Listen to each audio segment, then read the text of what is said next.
Hello friends, आज हम discuss करेंगे हाफ लाइफ ऑफ रिएक्शन के बारे में।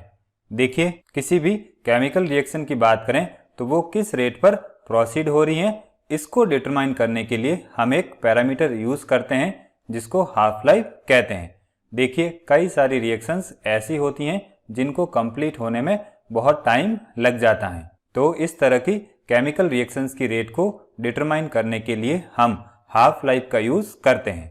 अब रिएक्शन की हाफ लाइफ क्या होती है, तो देखिए, किसी भी रिएक्शन का हाफ लाइफ एक ऐसा टाइम होता है जिसमें कि वो रिएक्शन हाफ कंप्लीट हो जाती है, या हम कह सकते हैं रिएक्शन को हाफ कंप्लीट होने के लिए जितना टाइम रिक्वायर्ड होता है उसको ही हम उस रिएक्शन की हाफ लाइफ कहते हैं। अब इसको एक और तरीके से डिफाइन कर सकते हैं। देखिए, किसी भी रिएक्शन की हाफ लाइफ वो टाइम होती है जब उस रिएक्टेंट की कंसंट्रेशन इनिशियल कंसंट्रेशन की हाफ हो जाती है। सपोज हम किसी भी रिएक्शन के लिए इनिशियल कंसंट्रेशन 2 ले रहे हैं, तो जब इस रिएक्टेंट की कंसंट्रेशन 1 हो जाती है और उसके लिए जितना टाइम रिक्वायर्ड होता है उसी को हम उस रिएक्शन की हाफ लाइफ कहते हैं।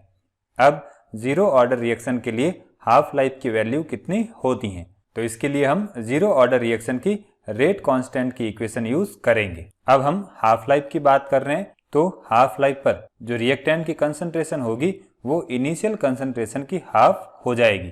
तो इस तरह से हमारे पास जो ए की वैल्यू आती है उसको हम इक्वेशन नंबर 1 में पुट करेंगे। फिर यहाँ से हम एलसीएम लेके जब इसको सॉल्व करते हैं तो ये इक्वेशन ऑब्टेन होती हैं। फिर इसको हम इस फॉर्म में भी लिख सकते हैं। अब हमें हाफ लाइफ फाइंड आउट करनी है, तो हम इस वैल्यू को इधर शिफ्ट कर देंगे। तो इस तरह से जीरो ऑर्डर रिएक्शन के लिए हाफ लाइफ की इक्वेशन ये आती है। अब इस इक्वेशन को देखें तो इसके अकॉर्डिंग जो जीरो ऑर्डर की हाफ लाइफ है वो रिएक्टेंट की इनिशियल कंसंट्रेशन के डायरेक्टली प्रोपोर्शनल होती हैं और रेट कांस्टेंट के इनवर्सली प्रोपोर्शनल होती हैं।